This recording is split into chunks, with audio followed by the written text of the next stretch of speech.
Assalamualaikum warahmatullahi wabarakatuh. Perkenalkan, nama saya Muhammad Riyandi. Saya dari tingkat 1 Pendidikan Bahasa dan Sastra Indonesia. Di sini saya akan memaparkan presentasi mengenai manusia dan alam manusia. Pengertian manusia.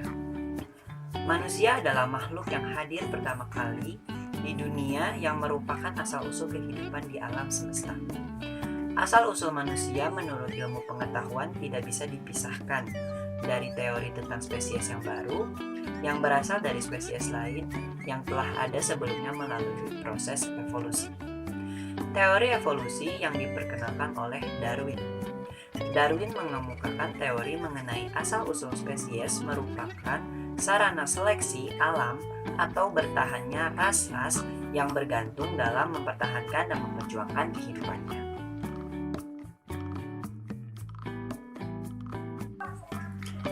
Evolusi manusia menurut ahli paleontologi. Yang pertama, tingkat pramanusia yang fosilnya ditemukan di Johannesburg, Afrika Selatan pada tahun 1924 yang dinamakan fosil Australopithecus. Yang kedua adalah tingkatan manusia kera yang fosilnya ditemukan di Solo pada tahun 1891 yang disebut Pithecanthropus erectus. Selanjutnya yang ketiga adalah manusia purba, yaitu tahap yang lebih dekat kepada manusia modern yang sudah digolongkan genus yang sama, yaitu Homo, walaupun spesiesnya dibedakan. Fosil ini ditemukan di Neander, karena itu disebut Neanderthalensis, dan kerabatnya ditemukan di Solo, yaitu Homo soliensis. Yang keempat atau yang terakhir adalah manusia modern atau Homo sapiens yang telah pandai berpikir, menggunakan otak dan nalar. Selanjutnya kita akan membahas teori makna manusia. Yang pertama, ada teori psikoanalisis, menyebut manusia sebagai homo foliens atau makhluk yang berkeinginan. Menurut aliran ini, manusia adalah makhluk yang memiliki perilaku interaksi antara komponen biologis, psikologis, dan sosial. Di dalam diri manusia terdapat unsur animal atau hewani, rasional atau akali, dan moral atau nilai. Selanjutnya adalah teori kognitif, menyebut manusia adalah homo sapiens atau manusia berpikir. Manusia tidak lagi dipandang sebagai makhluk yang berinteraksi secara pasif pada lingkungannya, tetapi berusaha memahami lingkungannya, berpikir, memutuskan, menyatakan, memahami adalah fakta kehidupan. Selanjutnya adalah teori behaviorisme, menyebut manusia adalah homo mechanicus, manusia mesin. Teori ini menganalisis perilaku yang tampak saja, yang diukur, dilukiskan, dan diramalkan. Segala tingkah laku manusia terbentuk sebagai hasil pembelajaran terhadap lingkungan. Selanjutnya adalah teori humanisme, menyebut manusia adalah homo ludens atau manusia yang bermain.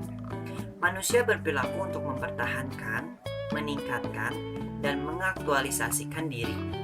Eksistensi manusia yang positif dan menentukan seperti cinta, kreativitas, nilai, makna, dan pertumbuhan pribadi. Materi selanjutnya yang akan kita pelajari adalah eksistensi dan martabat manusia. Al-Quran menggambarkan manusia sebagai makhluk Tuhan, sebagai khalifah atau pemimpin di muka bumi, yang di dalam dirinya ditanamkan sifat mengakui Tuhan, bebas, terpercaya, rasa tanggung jawab terhadap dirinya maupun alam semesta. Manusia dibekali dengan arah kebaikan maupun kejahatan. Kemajuan manusia dimulai dari kelemahan dan ketidakmampuan yang kemudian bergerak ke arah kekuatan. Tetapi hal tersebut tidak menghapus kegelisahan, kecuali manusia dekat dengan Tuhan dan mengingatnya. Materi selanjutnya akan kita bahas adalah tanggung jawab manusia sebagai hamba dan khalifahnya. Sebagai makhluk Allah, manusia mendapat amanat yang harus dipertanggungjawabkan di hadapannya. Tugas hidup yang dipikul manusia di muka bumi adalah tugas kekhalifahan, yaitu tugas kepemimpinan.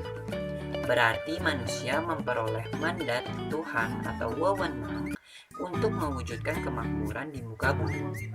Kekuasaan yang diberikan kepada manusia bersifat kreatif, yang memungkinkan manusia dapat mengelola dan menggunakan apa yang ada di muka bumi untuk kepentingan hidupnya sesuai dengan ketentuan yang ditetapkan oleh Allah. Materi selanjutnya adalah alam semesta. Hubungan manusia dan alam semesta dibagi menjadi dua. Yang pertama ada hubungan histori atau sejarah. Manusia menganggap dirinya adalah satu-satunya makhluk beradab yang ada di alam ini. Dengan sendirinya timbul rasa kagum, takut, dan heran pada dirinya sendiri. Yang kedua adalah hubungan fungsional atau fungsinya.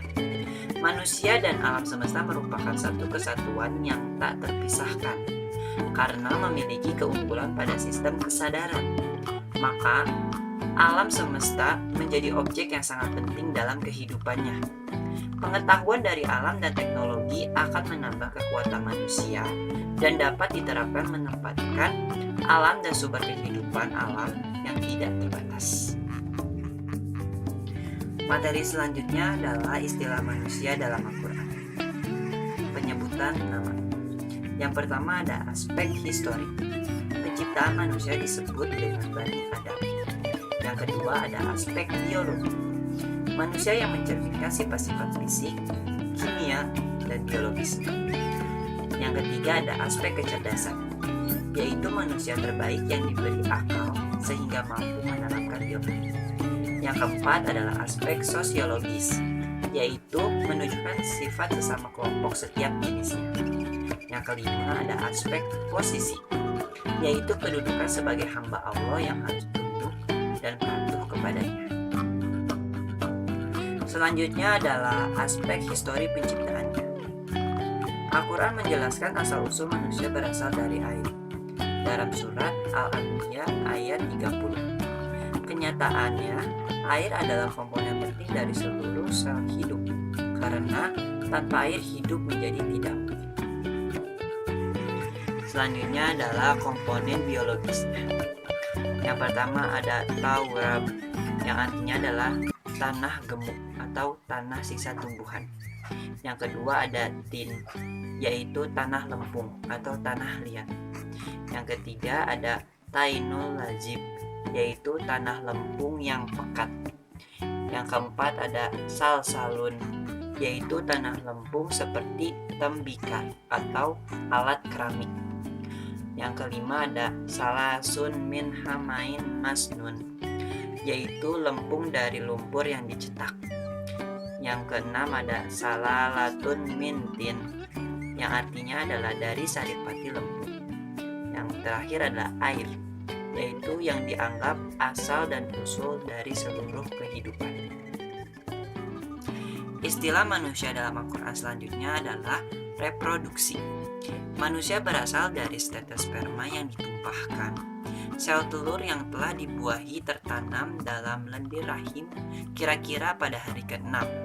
Setelah pembuahan akan terus berkembang kira-kira 20 hari ketika mulai. Secara bertahap akan membentuk seperti manusia. Selanjutnya adalah ruh dan nafs. Ruh adalah salah satu komponen penting yang menentukan ciri-ciri kemanusiaan dari manusia. Ruh yaitu getaran sinyal ketuhanan sebagai rahmat dan nikmat yang terasakan. Nafs adalah aspek fisik manusia yang sangat erat, meski sukar diketahui dengan pasti bagaimanapun hubungan itu berjalan. Selanjutnya adalah kalbu dan nafsu. Kalbu berasal dari kata kalaba yang berarti berubah, berpindah, atau berbalik. Musa Asy'ari menyebut arti dari kalbu. Yang pertama ada segumpalan daging secara fisik. Yang kedua adalah bersifat ketuhanan dan kerohanian. Jadi akal digunakan manusia dalam rangka memikirkan alam sekitar, sedangkan mengingat Tuhan adalah kegiatan yang berpusat pada kalbu. Nafsu. Nafsu adalah suatu kekuatan yang mendorong manusia untuk mencapai keinginan dan dorongan kehendak bebas tanpa mengenal baik dan buruk. Nafsu dibagi menjadi dua kelompok. Yang pertama ada godok, artinya pemarah. Godok dibagi menjadi dua.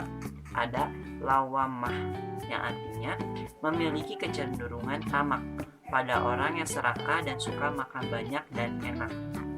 Yang kedua ada amarah, memiliki kecenderungan berkelahi pada orang yang keras kepala dan murka. Yang kedua adalah syahwat, yang artinya menyukai.